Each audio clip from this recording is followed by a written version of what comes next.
Bismillahirrahmanirrahim. Assalamualaikum warahmatullahi wabarakatuh. Berita Al-Hijrah 29 Mac bersama saya Nazirah Syaringat. Kita saksikan tajuk utama malam ini. Bunuh rakan penjara kerana roti.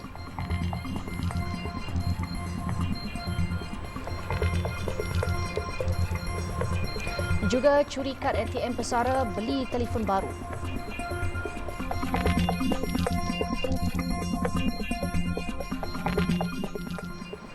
Seorang banduan dihadapkan ke Mahkamah Magistrate Air Keruh hari ini atas pertuduhan menyebabkan kematian seorang banduan warga Indonesia bulan lalu. Tertuduh Muhammad Fahrul Razi Chahad, 34 tahun, bagaimanapun hanya mengangguk faham dan tiada pengakuan direkodkan. Sejurus pertuduhan terhadapnya dibacakan jurubahasa di hadapan Magistrate Mazana Sinin. Mengikut pertuduhan, tertuduh dengan sengaja telah melakukan bunuh dengan menyebabkan kematian seorang lelaki warga Indonesia, Paidi Binat Moskukar, 47 tahun.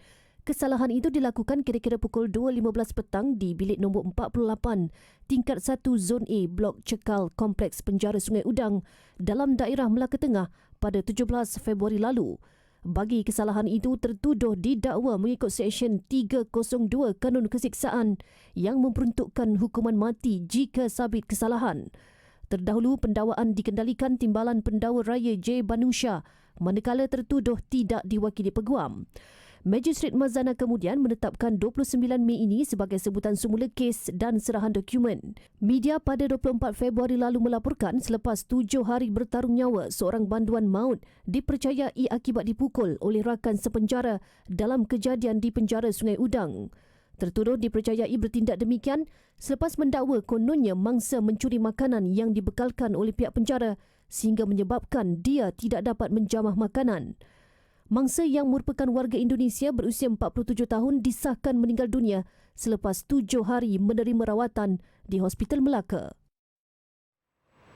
Tolong hantar kawan ke masjid untuk solat tarawih antara alasan remaja tiada lesen motosikal yang ditahan polis dalam operasi di Jalan Persiaran Tan Sri Low Yo Chuan, Bandar Tasik Puteri semalam. Lokasi berkenaan diserbu pihak berkuasa susulan maklumat dan aduan orang ramai terhadap aktiviti sekumpulan remaja yang berkumpul dan membuat aksi berbahaya menunggang motosikal. Operasi pada malam Selasa itu digerakkan bahagian siasatan penguatkuasaan trafik Ibu Pejabat Polis Daerah IPD Gombak ketika serbuan kesemua remaja terlibat leka berkumpul di bahu jalan untuk melihat aksi berbahaya yang dilakukan rakan mereka. Sejumlah 78 penunggang dan pembonceng yang kebanyakannya bawah umur diperiksa. Polis turut mengeluarkan 102 keping saman atas pelbagai kesalahan trafik serta menyita 40 buah motosikal yang ditunggang remaja tiada lesen memandu. Pelbagai alasan diberikan remaja terlibat ketika disoal siasat pihak polis. Kata tu, sekolah mana? Naik motor ni ada lesen ke tak? Naik kawan. Naik kawan.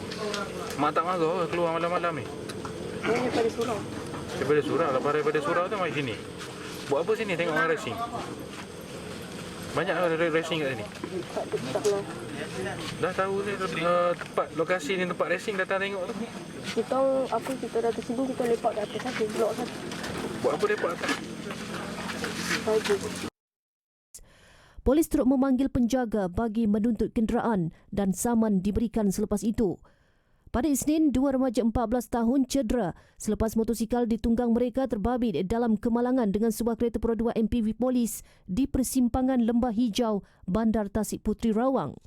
Ketua Polis Daerah Gombak, Assistant Commissioner Zainal Muhammad berkata, kemalangan jam 10.10 malam itu berlaku di persimpangan lampu isyarat ketika MPV terlibat secara tiba-tiba dilanggar motosikal di bahagian kiri kenderaan polis terbabit.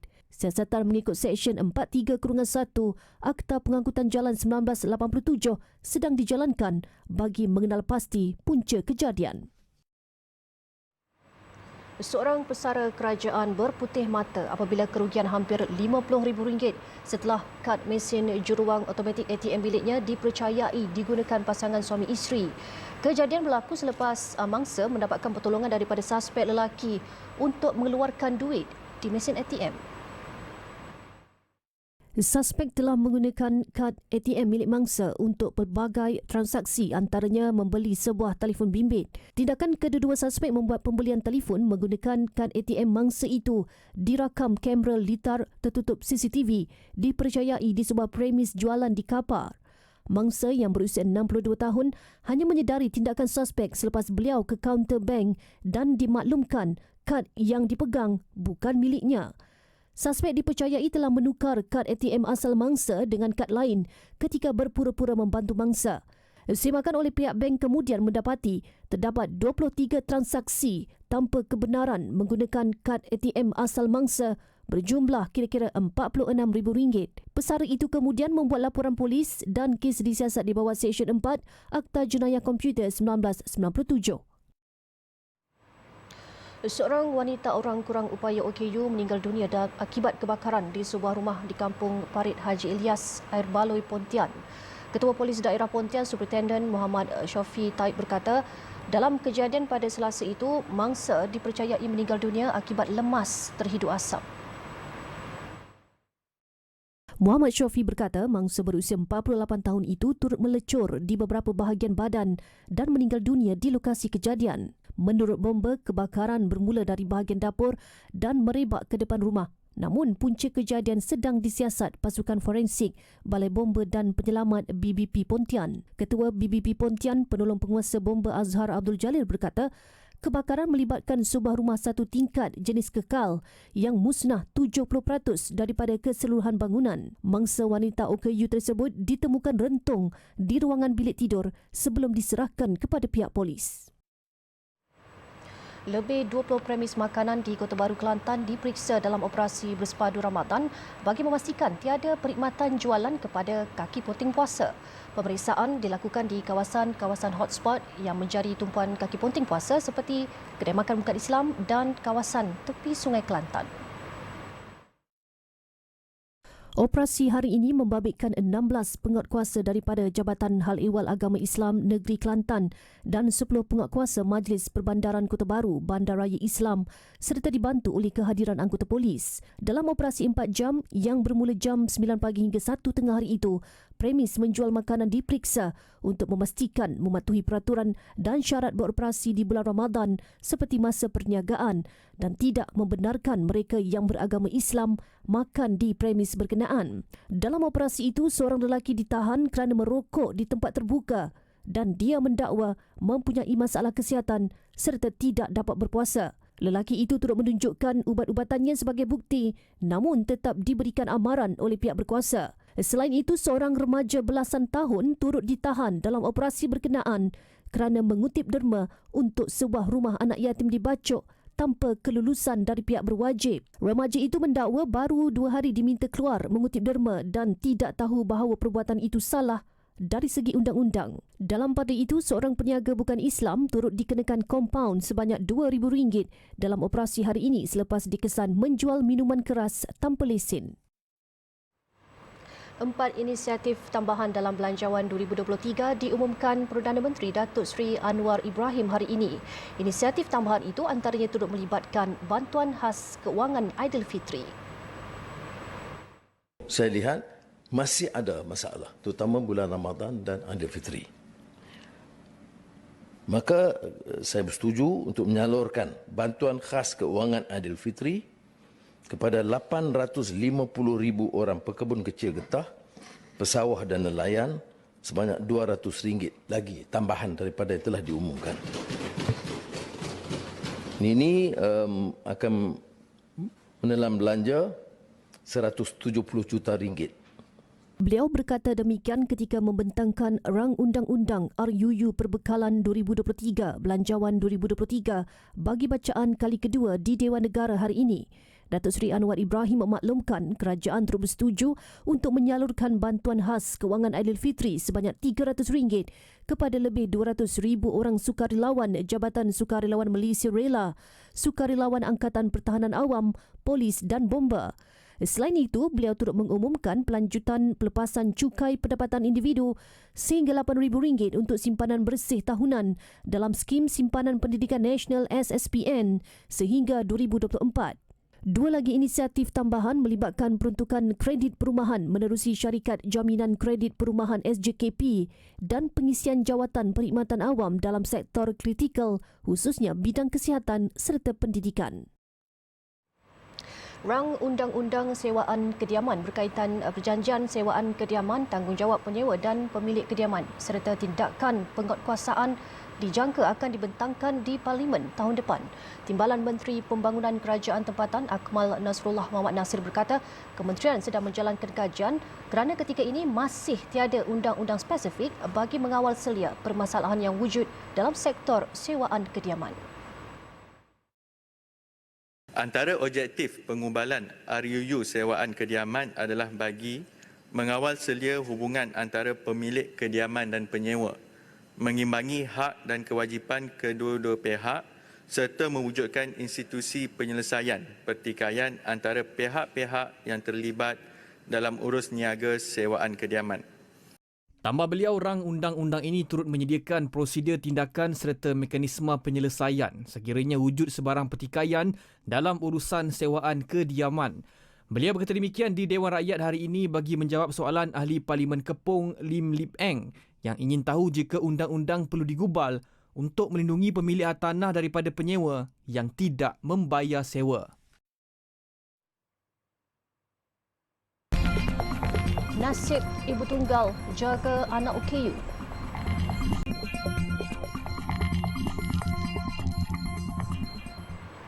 Alhamdulillah, bertemu kembali. Dua beranak terpaksa menyambut Ramadan dalam keadaan serba kekurangan serta bergantung harap kepada ihsan orang ramai untuk menyara kehidupan.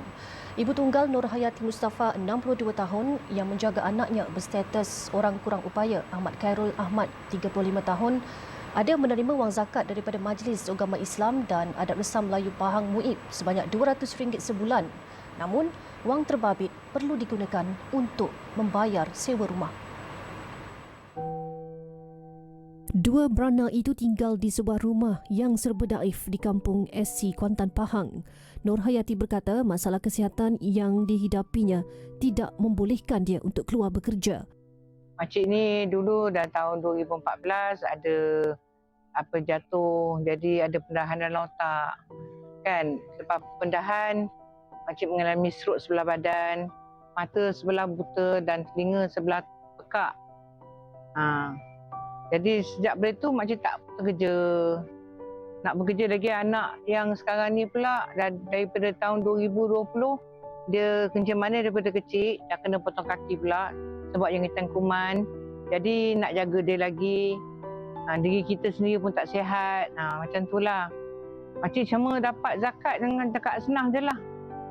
Menurut Nur Hayati, anaknya baru saja menerima kad OKU daripada Jabatan Kebajikan Masyarakat JKM pada awal bulan ini dan masih menunggu kelulusan bantuan bulanan daripada pihak berkenaan.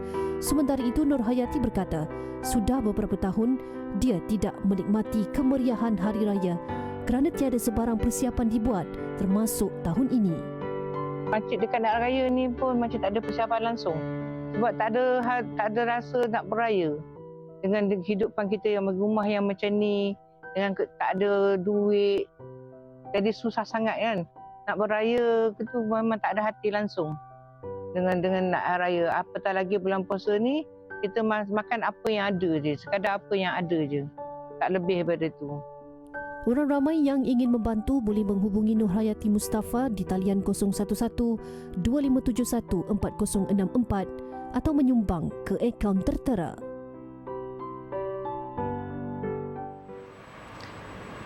Yayasan Maghfirah akan menyantuni lebih 500 pelajar kelas Sahabat Al-Quran SAQYM di seluruh negara melalui program Kongsi Rezeki di bawah projek Raikan Ramadan YM 2023. Menurut Ketua Pegawai Eksekutif Yayasan Maghfirah Muhammad Syuib Noruddin, usaha itu memberi peluang pelajar-pelajar SAQYM yang terdiri dari golongan asnaf dan B40 merasai nikmat berbuka puasa beramai-ramai sekaligus memberi keceriaan kepada mereka setelah seharian menjalani ibadah puasa.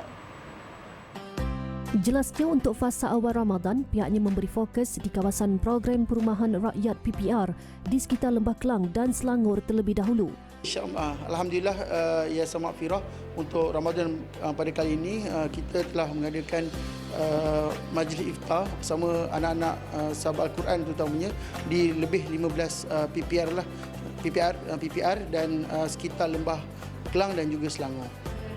Beliau berkata demikian selepas majlis iftar kongsi rezeki bersama 30 pelajar kelas Sahabat Al-Quran di PPR Seri Cempaka di Ibu Negara semalam. Turut hadir Duta Raikan Ramadan Yayasan Maghfirah Ahmad Tirmizi Haji Ali. Kelas SAQWM merupakan sebuah program pendidikan bermodul yang memfokuskan pengajian Al-Quran dan penerapan asas kefahaman Islam. Sementara itu, mengulas lanjut berkaitan projek Raikan Ramadan, Muhammad Syuib berkata terdapat pelbagai lagi projek pihaknya di bulan Ramadan, antaranya Jiwa Peduli iaitu agihan pek makanan asas, projek Quran Braille, Bantuan Timur Tengah, Pusat Latihan dan Dakwah YM. Untuk Ramadan kali ini, untuk kongsi rezeki pek iftar, kita target 10,000 pek iftar untuk diagihkan kepada mereka yang memerlukan, dan untuk Jiwa Peduli, untuk pek makanan asas, kita target dalam 150 keluarga lah untuk kita target untuk kita agihkan. Orang ramai yang ingin sama-sama membantu menyantuni golongan asnaf dan B40 sepanjang Ramadan boleh salurkan sumbangan ke nombor akaun tertera atau layari laman web dan hubungi nombor berikut. Sejumlah 800 bubur lambuk diedarkan skuad Hijrah Prihatin di Masjid Al-Hasanah Bandar Baru Bangi hari ini. Lokasi tersebut dipilih bagi meraikan umat Islam yang mengimarahkan masjid pada bulan yang mulia ini. Agihan bubur lambu itu diketuai Ketua Kumpulan Integrasi Media dan Hal Ehwal Korporat TV Al-Hijrah, Saifulizan Sidik bersama Pengurus Besar Kejuruteraan dan Pengurusan Penyiaran TV Al-Hijrah, Sufian Yahya serta penaja dari Yayasan Ikhlas. Alhamdulillah, hari ini TV Al-Hijrah bersama dengan penaja-penajanya kami berada di Masjid Hasanah Bandar Baru Bangi, Seksyen 9. Antara aktiviti kami bulan Ramadan ialah edaran bubur lambuk. Untuk hari ini kita memperuntukkan lebih kurang dalam 800 bungkus bubur lambuk untuk diedarkan di sekitar penduduk-penduduk dan juga jamaah Masjid Hasanah ini. Masjid Al-Hasanah Bangi dipilih sebagai lokasi edaran bubur lambuk bagi memanfaatkan peranan masjid sebagai rumah ibadat yang mesra dan selesa, selain berkongsi rezeki kepada umat Islam yang hadir ke masjid. Antara inisiatif kita buat di masjid adalah kita nak mengimarahkan lagi masjid. Siapa yang berpuasa dan dia memberi makanan kepada orang yang berpuasa, dia punya pahala tu 2 kali ganda daripada orang yang berpuasa saja. Esok, skuad Hijrah Prihatin akan ke PPR Batu Muda Kuala Lumpur untuk misi yang sama. Selain Lembah Kelang, edaran juga akan tertumpu di Sungai Petani Kedah yang dijadualkan pada 5 hingga 7 April. Co-op Bank Pertama Malaysia Berhad CBP menaik taraf sistem perbankan terasnya menerusi projek Financial Islamic Re-engineering System Transformation atau FIRST. Pengerusi CBP Datuk Baharom Ambi berkata, projek FIRST yang berorientasikan teknologi perbankan terkini itu diperkenalkan bagi memberikan pengalaman perkhidmatan perbankan dalam talian yang mudah, cekap dan selamat kepada pelanggan. Terdahulu, pelancaran projek FIRST itu diadakan pada majlis iftar di Pusat Dagangan Dunia di Ibu Negara baru-baru ini. Turut hadir ahli lembaga CBP, Ketua Pegawai Eksekutif CBP Khairul Anwar Muhammad Anwar dan juga ahli-ahli pengurusan kanan. Jelas Datuk Baharom, projek ini dijangka mengambil masa 2 tahun dengan 3 fasa bermula dari November 2022 sehingga Oktober 2024 dan fasa 1 akan bermula pada 1 Julai 2023. Pada 2024 baru semua komplit lah.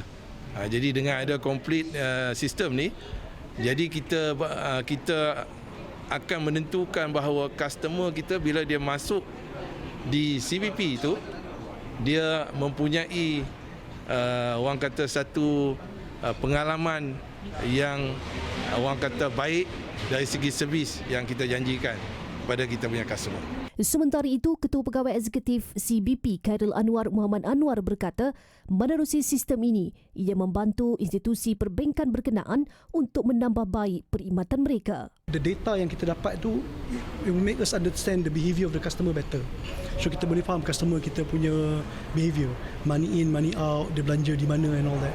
So for that, then we can design our product to tailor suit the customer needs. Pada majlis sama turut dilancarkan program nilai teras institusi perbankan itu yang dikenali sebagai MyCBP. MyCBP akan dijadikan sebagai satu identiti untuk keseluruhan warga kerja CBP tanpa mengira pangkat dan juga jawatan yang mengutamakan aspek mesra pelanggan, yakin dan beriltizam, cekap, berintegriti dan juga progresif.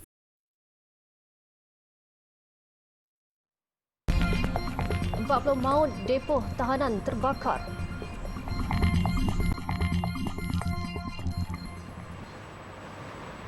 Beralih ke laporan luar negara, ratusan ribu rakyat Syria masih memerlukan bantuan untuk meneruskan hidup, terutama mereka yang berada di kem-kem pelarian di negara konflik itu akibat gempa bumi dahsyat di Turki dan Syria lebih 7 minggu lalu. Prihatin dengan situasi itu, Pertubuhan Bukan Kerajaan NGO Malaysia menghantar 1 lori kontena bekalan makanan untuk 1,200 keluarga pelarian di Idlib, Syria. Butiran lanjut bersama koresponden Berita Al-Hijrah, Syed Azwan Said Ali yang memasuki wilayah konflik itu semalam. Bekalan makanan untuk 1,200 keluarga pelarian dalaman Syria yang terjejas gempa itu dihantar dari Rehala di bawah wilayah Hatay, Turki. Ia merangkumi barangan keperluan asas yang mampu bertahan bagi tempoh seminggu dan dihantar menggunakan lori kontena 40 kaki yang disewa khas di Turki. Selepas persiapan dibuat di Rehala, bantuan kemanusiaan hasil sumbangan rakyat Malaysia itu dihantar melalui pintu sepadan Bab Al-Hawa. Ketua Misi Ramadan Yayasan Amal Malaysia ke Turki dan Syria, Zulkifli Baharum berkata, bantuan makanan itu memabitkan peruntukan berjumlah $35,000. Inilah komitmen Yayasan Amal Malaysia.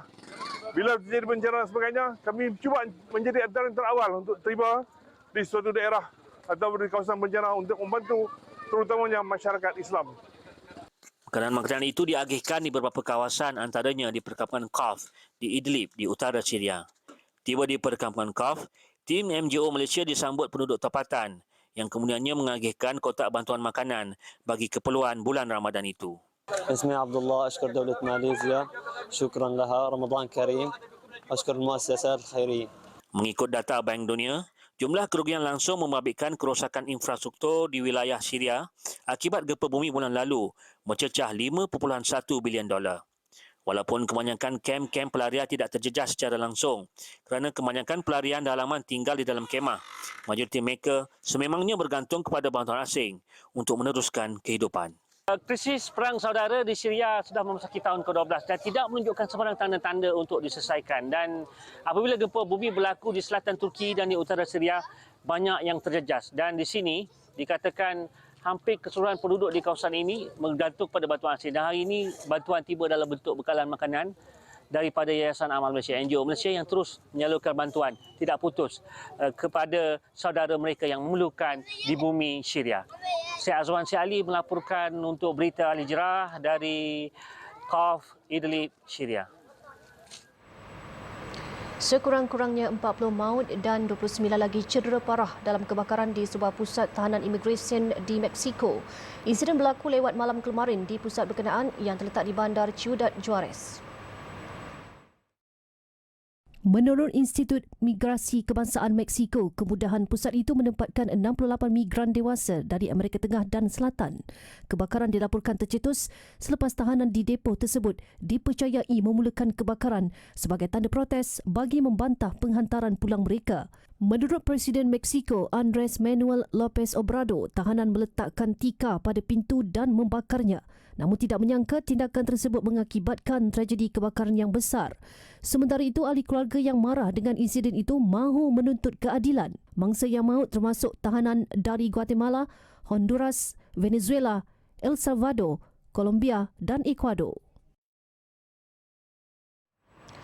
Dua wanita Portugal maut ditikam seorang lelaki Afghanistan di pusat Islam di Lisbon. Dalam kejadian itu, beberapa orang turut cedera. Mangsa terbunuh wanita berusia 49 dan 24 tahun merupakan pekerja pusat Islam Ismaili. Penyerang membawa sebilah pisau yang besar. Dalam kejadian jam 11 pagi waktu tempatan, polis terpaksa melepaskan tembakan ke atas lelaki itu selepas suspek enggan menyerah diri dan cuba menyerang pihak berkuasa dengan senjata tajam. Suspek dilaporkan merupakan seorang pelarian Afghanistan. Penyerang dilapor kerap ke pusat Islam itu untuk mengambil makanan yang didermakan dan sedang belajar bahasa Portugis. Buat masa sekarang, polis belum menentukan motif serangan. Pusat Islam Ismaili ditubuhkan pada 1998 yang mempunyai ruangan pameran, kelas dan dewan solat.